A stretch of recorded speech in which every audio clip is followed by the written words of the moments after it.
Assalamu alaikum wa rahmatullahi wa barakatuh. Alhamdulillah, que estamos nuevamente, estamos en el día 8 de Ramadán, alhamdulillah, está pasando muy rápido, ¿no? Eh, así, la ibada de Allah subhanahu wa ta'ala, la adoración de Allah no es realmente en el esfuerzo. O sea, Allah, claro que gratifica el esfuerzo, pero la adoración en el Islam, alhamdulillah, es en base a seguir lo que Allah ordena, seguir el ejemplo del profeta Muhammad sallallahu alaihi wasallam. Inna hada din al-yusra, este din, esta religión es fácil, ¿no? Hay algunos que llevan la religión a extremos, ¿no? Y piensan que entre más sufren, ¿no? Como aquellos que los ves allá en algunos ritos cristianos, aquí cerca en Tasco, Guerrero, se crucifican, o sea, ahí no hay bendición. La bendición para el, el Kabul, para la aceptación de nuestras obras, son dos cosas. Uno, que lo hagamos sinceramente para complacer a Allah. Y dos, que lo hagamos de acuerdo a como Allah manda, de acuerdo a la sunna del profeta Muhammad sallallahu alaihi wasallam. Bueno, ya hemos venido, inshallah, en los últimos días, hemos venido revisando, leyendo un libro clásico. Les repito, es un libro que aglomera todo lo que se había prácticamente dicho y lo que había influido sobre de la umma musulmana. Todos esos pensamientos que entraron a la umma, los pensamientos originales, el Islam auténtico de los salaf, que estaba en el Corán y en la Sunna y que preservaba la gente de la Sunna, desde el Imam Ahmed siendo el que más esfuerzo hizo y más sacrificó para que regresáramos al camino correcto, porque nuestro líder, el califa de los musulmanes, Ma'mun, ya había hecho de la religión, había introducido una ideología, una secta que se llaman los Mu'tazila. Él había tomado una creencia de los Mu'tazila y eso lo podemos ver inshallah más adelante.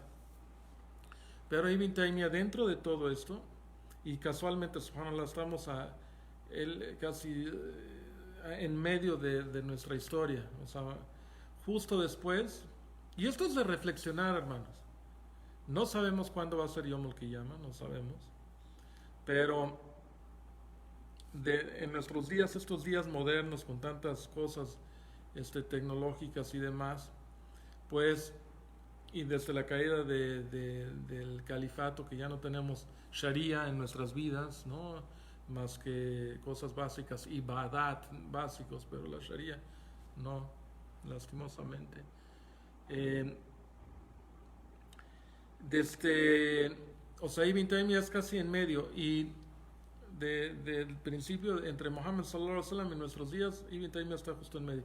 Y en esos primeros siglos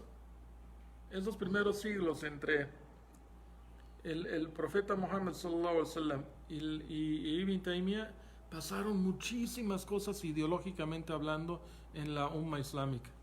Muchísimas cosas se fueron desarrollando y metiendo ahí, ideológicamente. Y recuerden, esta es la época o sea, antes de Ibn Taymiyyah era llamada la dichosa época de oro de los musulmanes, por toda la ciencia y toda la filosofía que se estaba metiendo al mundo islámico en Bagdad, sobre todo. Pero el líder Mamun, que muchos aplauden a él y a su padre, este renacimiento, por decir, pero yo diría que no es un renacimiento, sino cuando hay que saber, hay que jugar, no hay que jugar con el fuego, o sea, hay que tener cuidado con las cosas que se van introduciendo en la umma, y asegurarse. Pero Mamun, el califa, decidió hacer su pensamiento, su secta, que se basaba realmente en la filosofía griega, hacerla oficial, y empezó y decretó esto para toda la umma, y empezó a perseguir a aquellos que estaban en desacuerdo. Y Imam Ahmed bin Hanbal fue el que se mantuvo hasta el final defendiendo la sunna, por eso se llama Imam al-Ahlus Sunnah wal Jamaat, el Imam de Ahlus Sunnah wal Jamaat. Y desde ahí empezaron también muchas ideologías, muchas cuestiones, pero Ibn Taymiyyah llega en un punto histórico donde no tenemos califato como el día de hoy, donde se cayó el imperio Abbasi, ¿no? Donde los mongoles invadieron Bagdad y se cayó el imperio ya varias décadas antes de la caída de Bagdad. Habían caído muchos de los gobiernos vasallos de los Abbasi, cayeron, ¿no? Y había mucha fitna. Y Ibn Taymiyyah se refugió en lo que quedaba del mundo islámico. Sus padres lo llevaron a lo que se llamaba Sultanato de Rum, lo que quedaba un poco del imperio de los Seljuk, y luego estuvo en lo que quedaba de los ayubitas, lo que quedaba de Baibars, ¿no? O sea, lo que empezaba de Baibars, de hecho, eh, que fue uno de los grandes luchadores del Islam que detuvo a los mongoles. Pero en este escenario de mucha fitna, donde los mongoles habían invadido, donde la Sharia se dejó de seguir, había muchas creencias todavía. Los shías habían consolidado su creencia, eran ellos mutazil, eran de los pocos que se quedaron con el mutazilismo, adaptaron el mutazilismo, y Ibn Taymiyyah empezó a refutar a todos. Tiene obras maestras, les he comentado una y otra vez, tiene obras maestras donde refuta en varios volúmenes a grandes obras de los que realmente iniciaron muchas de las sectas que hoy siguen, pero él las refuta desde hace 7 siglos, ¿no? Y las variantes no han sido grandes y ahí siguen. Bueno, este libro, este tratado de Akida, él lo escribe en una tarde, literalmente entre el Maghrib, entre el Azar y el Maghrib. Siempre me equivoco, siempre digo Maghrib, y entre el Maghrib y el Azar. Entre el Azar y el Maghrib, escribe este pequeño tratado a petición, o sea, le pidieron que lo escribiera para un poblado de Irak que se llamaba Al-Wasat, un señor que se llamaba Abdurrahman, creo, de un escolar, de hecho, del Wasat, y quería él una akida. Entonces, una creencia, un tratado de en qué deberíamos de creer los musulmanes, porque había muchas ideologías dentro de Irak. En Irak había muchísimas ideologías, estaba muy compleja la cosa en Irak, porque estaba ya el nuevo gobierno mongol. Los shías estaban agarrando mucha fuerza, de hecho se aliaron un poco con los mongoles, ¿no? El Islam que primero tomaron, algunos del primer converso de los mongoles, de los líderes, se hizo chiita, y ellos aprovecharon un poco como para fortalecer su creencia, la creencia de los chiitas. Pero y esto Ibn Taymiyyah hace mucho referencia en su gran obra monumental de Minhaj al-Sunnah, que es un libro que, estos libros ojalá y pudiésemos tenerlos en español. No los hay ni en inglés, el Minhaj al-Sunnah no lo hay en inglés. Hay algunas abreviaciones, sobre todo de los orientalistas. Lamentablemente los orientalistas son los que han dedicado el tiempo para estudiar a estas figuras dentro del Islam. Pero hay musulmanes orientalistas muy buenos, y hay obras, hay cosas muy, muy buenas de Ibn Taymiyyah. Hay libros en inglés, y obviamente en árabe. En español tenemos muy poco, pero tenemos, alhamdulillah, el hermano Isa Rojas, de joven, cuando todavía estaba estudiando en Medina, Fisabilillah tradujo este tratado y hizo unas muy buenas notas el hermano Isa Rojas. No sé, hoy le traté de hablar para ver de dónde, si la sacó del Sharh, la explicación de Aqidat al-Wasatiyya del Sheikh Uthaymin cuando hizo las notas. No sé si Hamza, que luego Hamza me escucha, su hermano, se le pudiera preguntar, porque están buenas. Luego vi una nota muy buena y dije, a lo mejor esta nota es de Isa, de él mismo, porque de repente hay cosas que, pues él estaba ahí en un buen ambiente, ¿va? En Medina, pues qué mejor ambiente, y podía hacer preguntas sobre lo que iba traduciendo, y se ve De repente pensé, a lo mejor ahí Isa, esto es de Isa, a lo mejor fue y preguntó y averiguó y aclaró. Pero realmente el tratado es para la gente en general, es un tratado para la gente en general. Es un tratado un poco controversial porque pues como sabemos gran parte de la Umma hoy pues es Ashari o Maturidi y tiene cosas del Kalam, ¿no? Y del Tafwid y algunas cosas. Entonces Ibn Taymiyyah este, pues explica y confronta varios de estos aspectos y pues se incomodan, pero pues este, el infierno es más incómodo. Y la verdad que el imán, teniendo bien nuestra fe y nuestros conceptos respecto a Dios, quién es Allah, no, nos incrementa en fe. Estudiar el imán es bien importante. Lamentablemente, pues algunas fitnas que pasan en el mundo islámico, hay gente que se entristece, ¿no? Y se va por la tangente de que pues todos somos hermanos, todos nos debemos de querer y que no importa realmente lo que creas, mientras sea musulmán y lo amamos, no. Aquí estamos hablando de tu creencia como musulmán. Tú, ¿qué es lo que crees? Defínete bien, ten bien tu akida, conoce a tu creador. Esto es básico, hermanos. ¿Y cómo lo vas a conocer? Pues de esto venimos hablando, hermanos. De esto venimos hablando, de que no puedes conocer y acercarte a Allah excepto por la revelación.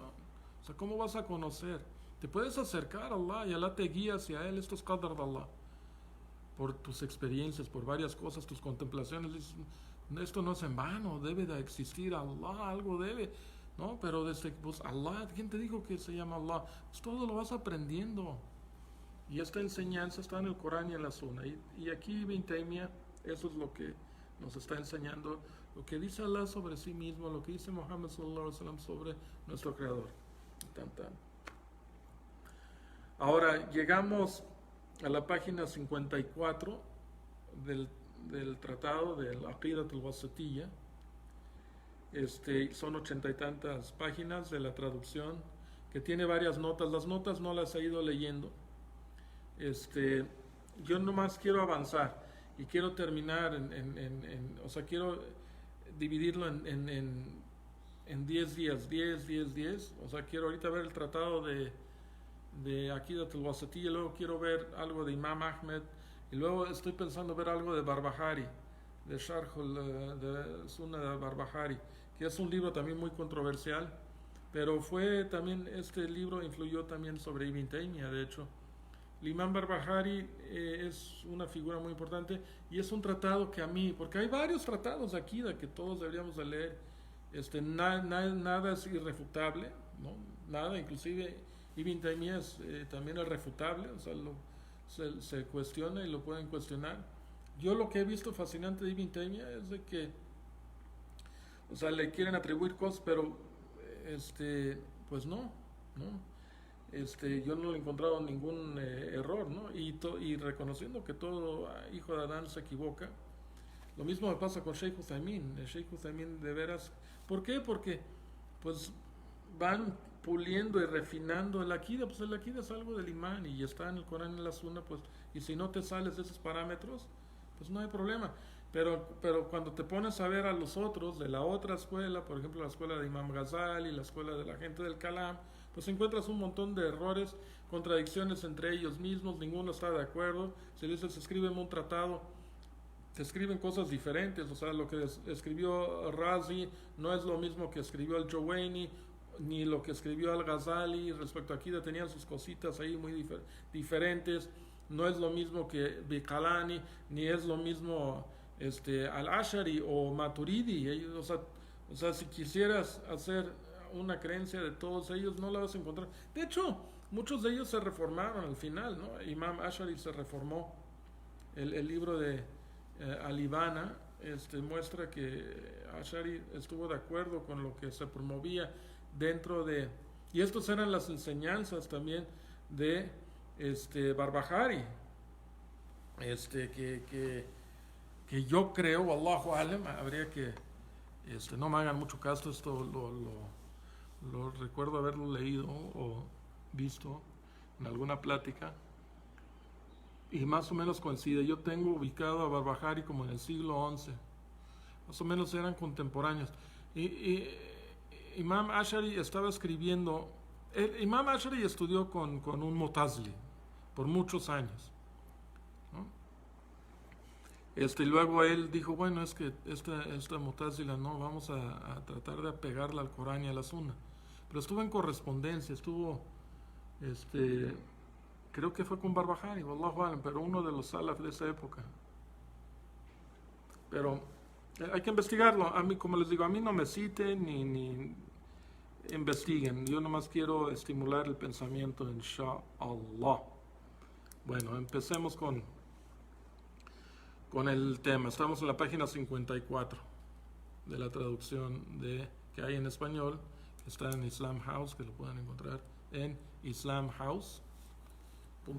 Si no me equivoco, en los libros de español, búsquenla. Es difícil, estaba medio enterrado. A mí me hizo el favor Isa García de mandármelo hace tiempo. Y luego el imam Ahmed, el hermano Ahmed Belayati, me lo reenvió también. Mashallah. Bueno, Ibn Taymiyyah empieza diciendo: obligación en la creencia respecto a su elevación, su compañía, o sea, Ma'ía, o sea, el Ma'ía, el glorificado sea, significado de que Él está en el cielo, ¿qué significa? Y las pruebas de ello, o sea, Allah, Ibn Taymiyyah dice, todas estas palabras recordadas por Allah en el Corán, que Él está sobre el trono, o que Él está con nosotros, son verdaderas y no necesitan tergiversación, tahrif, o sea, para tratar o sea, porque tienen, o sea, la gente del Kalam y la gente de los Mutazila y todo eso tuvieron problemas en entender esto. Decían, bueno, ¿cómo va a estar aquí y allá? Y cómo no, pues esto ya lo explicamos en la clase anterior y confundimos las cosas. O sea, Allah no está aquí en no se mezcla con la creación, ni aquí ni en los cielos, ¿no? No hacemos tahrif, no modificamos las cosas para adaptarlas, ni hacemos ta'til, ni las negamos, ni rechazamos las evidencias como Imam Jowaini decía, bueno, es que si no tiene sentido lógico, entonces recházalo, ¿no? Y recuerden, para ellos la lógica era fundamental. Ellos fueron muy influidos por el trivium, el pensamiento aristotélico, la retórica, las artes, ¿no? O sea, que era el trivium, era ellos estudiaban esto como en el monasterio, en los monasterios de la misma época, un poco después era de los cristianos, estudiaban el trivium. Y pues lamentablemente estas ideas también influyeron sobre los musulmanes. Al-Ghazali fue muy influido por el trivium. Y Hamza Yusuf, que es un da'i muy bueno, una autoridad reconocida en Estados Unidos musulmana, pues él promueve esto en su universidad islámica, que creo es una primera universidad como tal, Zaytuna Institute. Pues él promueve esto en las clases de parte de la currícula que él tiene, es que les enseña trivium. El trivium es la retórica, la lógica y la gramática. Y pues Ibn Taymiyyah ha hecho una refutación tremenda, ¿no? Volúmenes de esto, y es una obra maestra que yo creo que todos las universidades, Yale, todos los que estudian este tipo de filosofía teológica deben de incluir a Ibn Taymiyyah, porque realmente su obra de Dar al-Ta'arud, del cual Yasser Qadi hizo un doctorado sobre este tema, su doctorado es muy bueno y habla de los puntos del Ta'arud, y hay varios libros ya en inglés de este tema. Bueno, siguiendo. No hay tahrif, no hacemos tahrif, no tergiversamos, ni tampoco hacemos, ni negamos, ni decimos que rechazamos el hadith, ¿no? salvaguardando los pensamientos erróneos o malas conjeturas, como pensar que en el cielo significa que éste contenga a Allah. O sea, que Allah tiene que estar dentro del cielo, ¿no? O que se encuentre dentro de sus dimensiones. Este es algo inválido por consenso unánime de la gente de conocimiento y la fe. Porque Allah dice, Wasi'a kursiyu samawati wal ard, ayatul kursi, Wasi'a kursiyu. Su kursi contiene a los cielos y a la tierra. O sea, Wasi'a se extiende sobre los cielos y la tierra. No sé, él está focus samawati, él está encima de todo esto. Está más allá del universo, Allah subhanahu wa ta'ala, de lo que nosotros podemos contemplar del universo. Él, otro verso, Yumsiku samawati wal ard antazula. Él es quien contiene a los cielos y la tierra para que no se desorbiten, ¿no? O sea, él no es, o sea, todo esto es creación y él no depende de su creación, ¿no? De igual forma, el kursi, su kursi y su arsh son creación de Allah. A veces confundimos eso. Y todos los 7 cielos y la tierra y todo, nomás en comparación con el kursi de Allah, que está abajo del arsh de Allah, son como un anillo en las arenas del desierto. O sea, son insignificantes. Todo lo que los astrónomos ven, todo lo que contemplamos en los cielos y vemos las galaxias y todos los diferentes soles y los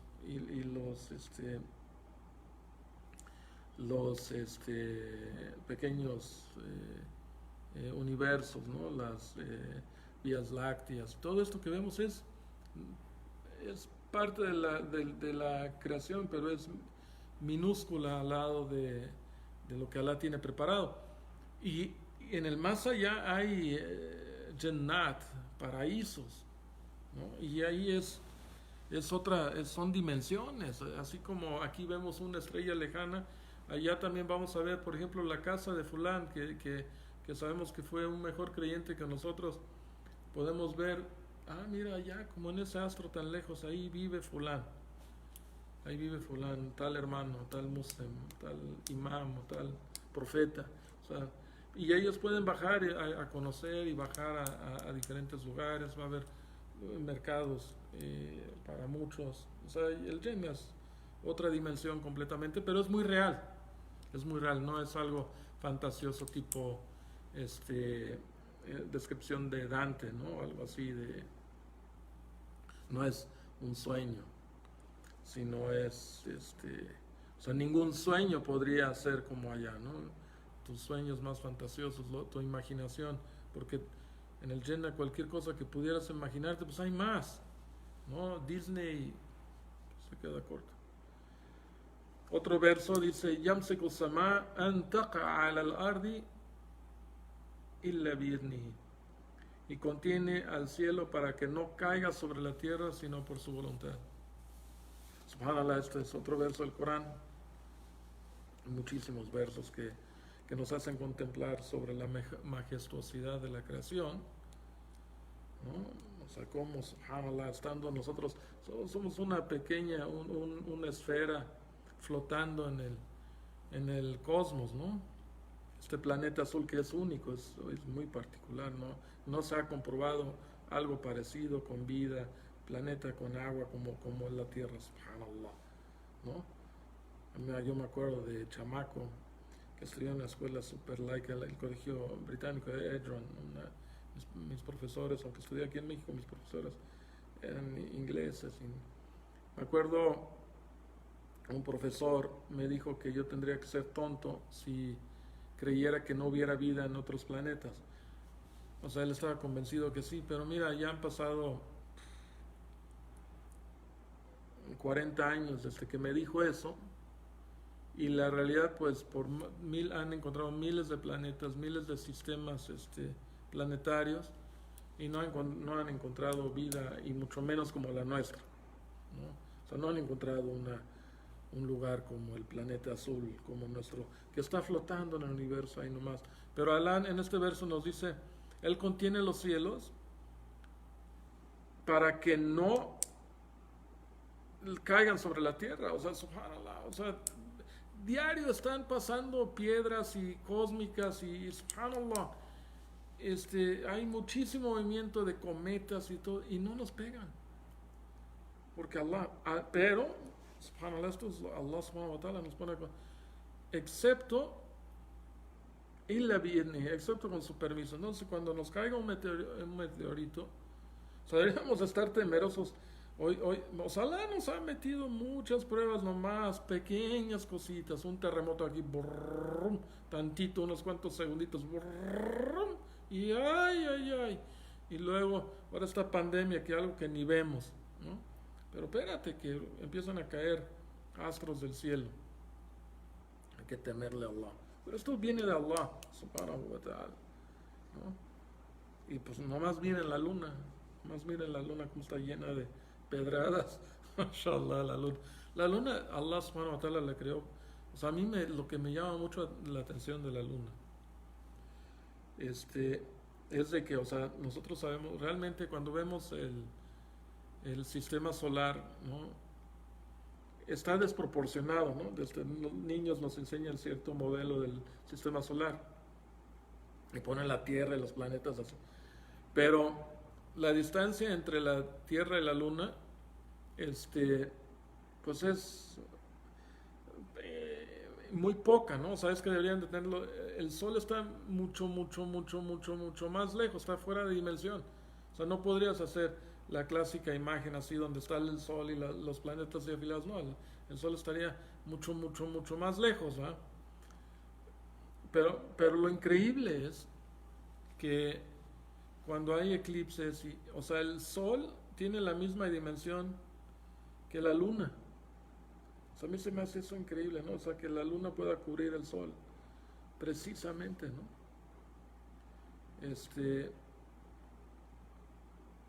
Para mí eso se me hace, o sea, cómo estando tantas, que preciso, ¿no? Allah subhanahu wa ta'ala los puso preciso. Y no siempre estuvieron precisos, pero desde que fue hábitat para el ser humano y desde que Allah puso a Adán sobre la tierra, ¿no? Pues sí lo han sido, así ha estado, ¿no?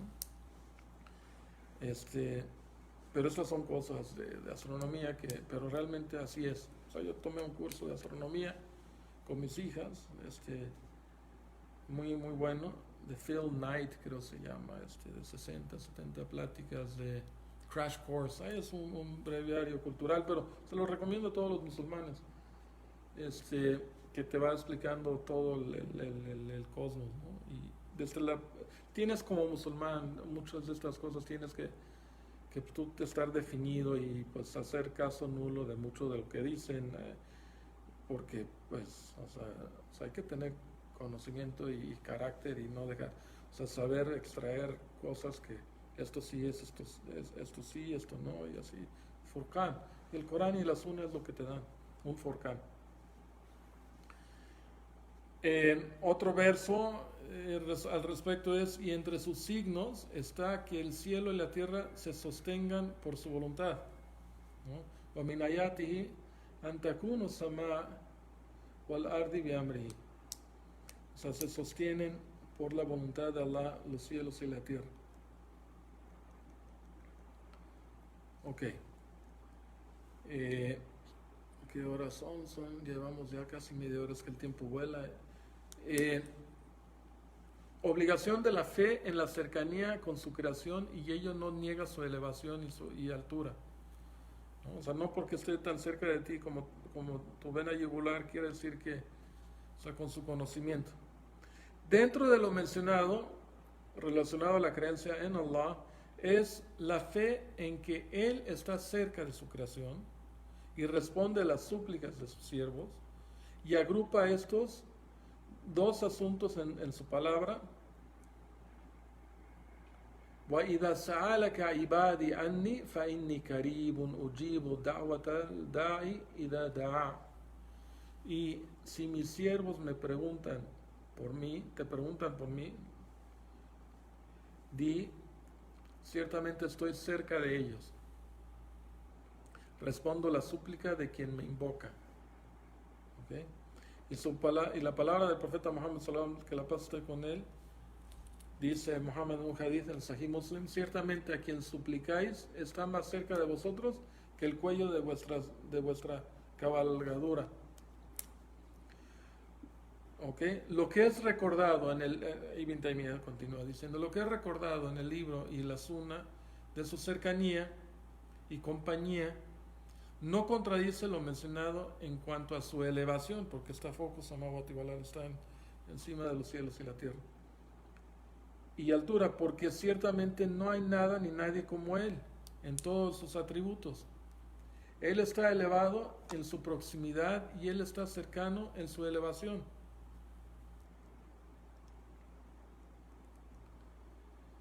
¿Ok?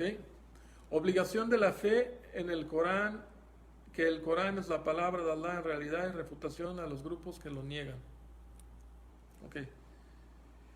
Forma parte de la fe en Allah, esto es Ibn Taymiyyah, forma parte de la fe en Allah y en sus libros la creencia que el Corán es la palabra de Allah revelada, no creada, que Él comenzó y hacia Él vuelve, de Él comenzó y hacia Él vuelve, y que Allah habló con Él en realidad, que el Corán descendido a Muhammad, que el Corán ha descendido a Muhammad sallallahu alaihi wasallam, es la verdadera palabra de Allah, no la palabra de alguien más.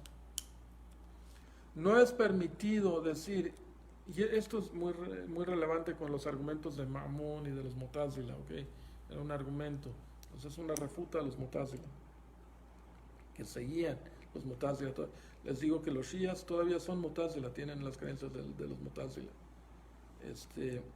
No es permitido decir que es una narración de la palabra de Allah o una interpretación.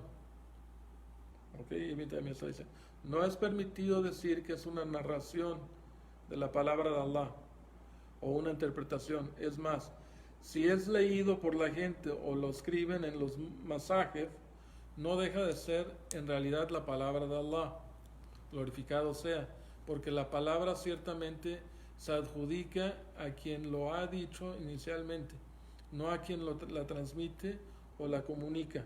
Es la palabra de Allah en sus letras y significados.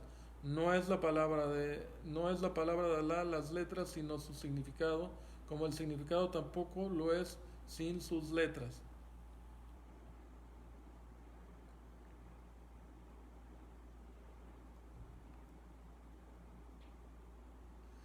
Es la palabra de Allah en sus letras y significado. No es la palabra de Allah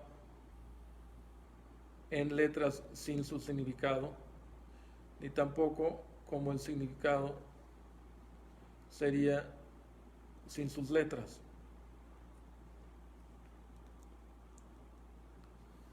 Obligación de la fe en que los creyentes contemplarán a su Señor el día de la resurrección y los diferentes momentos de esta contemplación. Ya en la clase antepasada hablé, ¿no? Hay varios hadith de este tema, que veremos a Allah con nuestros propios ojos en el más allá.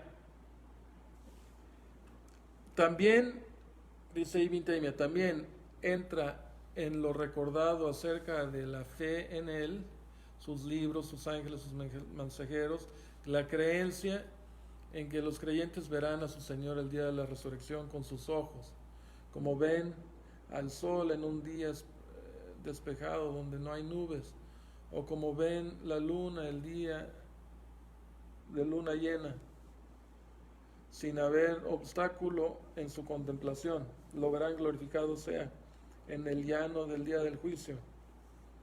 Después lo verán al entrar al paraíso como Alá glorificado, exaltado lo desea.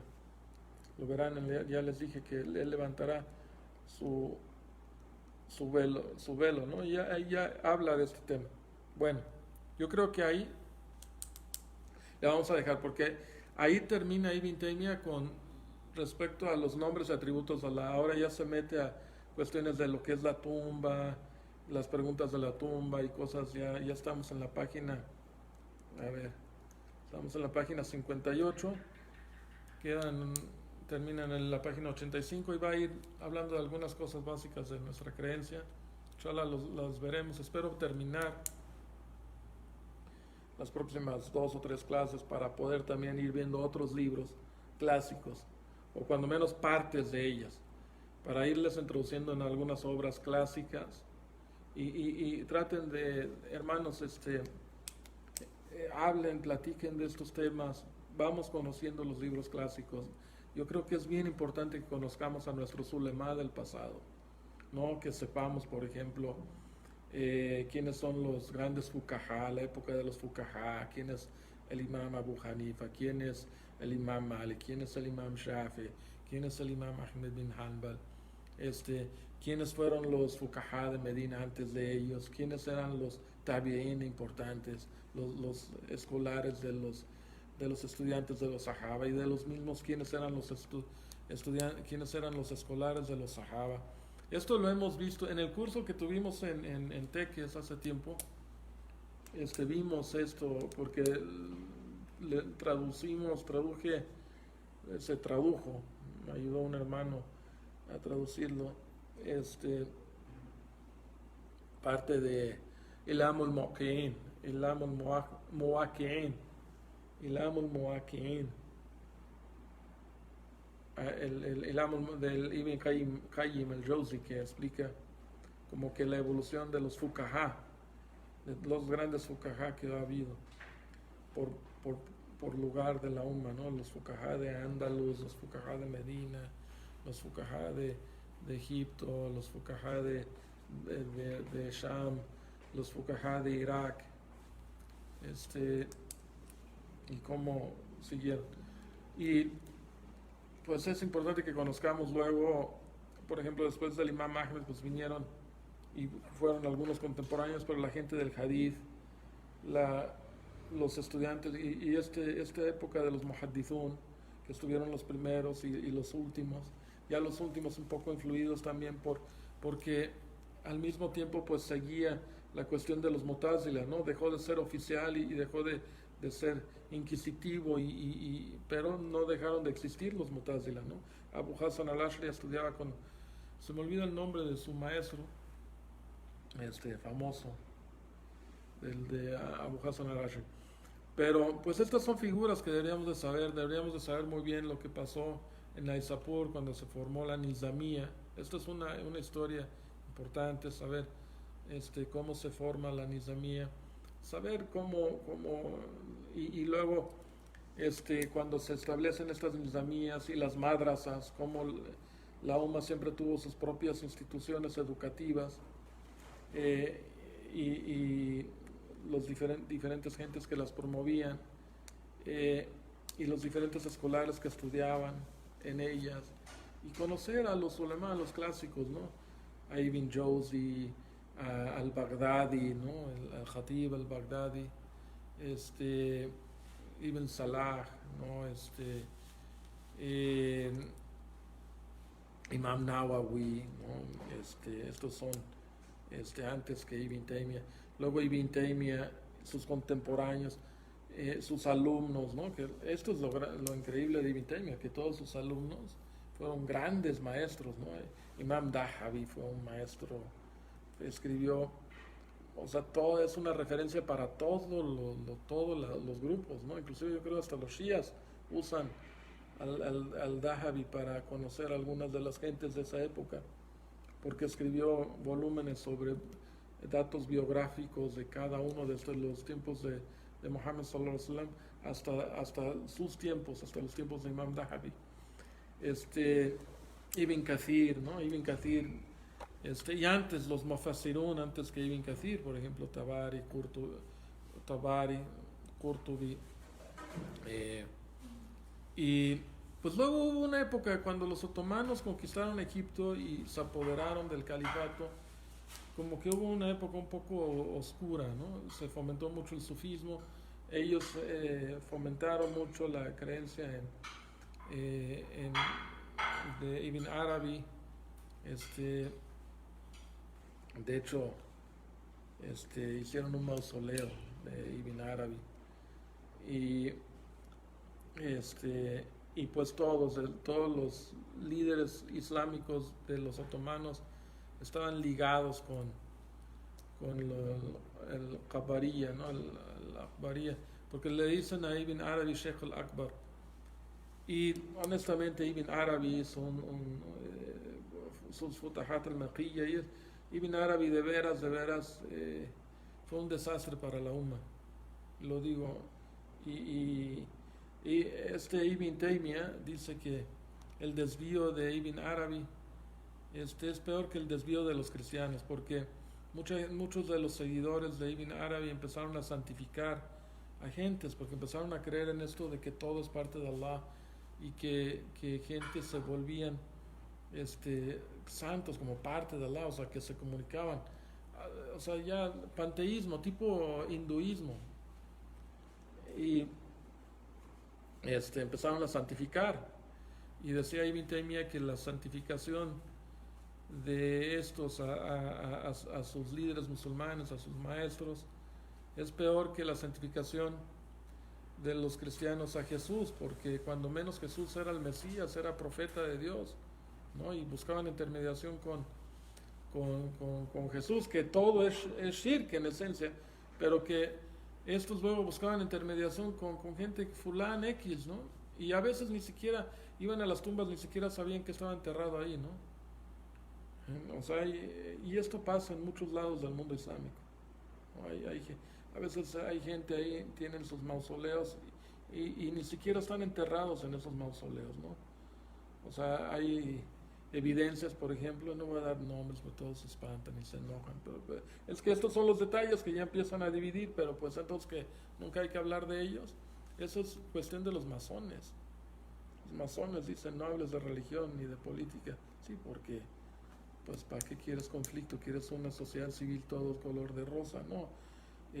Yo creo más en lo que decía John Locke, en lo que decía, o sea, el conflicto, el hablar de esto, el pensamiento, dissension, el no estar contento, el criticar, el pensar, crece las naciones, crece el civismo y la tolerancia, porque como Clinton decía respecto al pleito que había entre los griegos ortodoxos y los musulmanes en Europa del Este, ¿va? En los ex países de Yugoslavia, cuando se dividió, pues Bosnia y Croacia y Serbia, pues empezaron a tener conflictos, ¿va? Porque los croatas eran católicos, los bosnios querían establecer un lugar para los musulmanes y los serbios y Milosevic, sabemos, ¿va? Entonces Clinton en esta guerra dijo que el problema es el falta de conocimiento y que la gente no se conoce, que él decía que al conocerse el musulmán, conocer a los musulmanes, que iba a liberar, iba a haber más apertura y más tolerancia. Yo creo en eso, o sea, yo creo que entre más nos conozcamos, más tolerancia puede haber. O sea, yo refuto y dialogo y hablo con shias, pero no por eso nos vamos a pelear, ¿no? Físicamente, ni deseo su aniquilación, ¿no? Sino espero que se guíen, que regresen al camino correcto. وسبحانك اللهم وبحمدك واشهد ان لا اله الا انت واستغفرك واتوب اليك والسلام عليكم ورحمه الله وبركاته.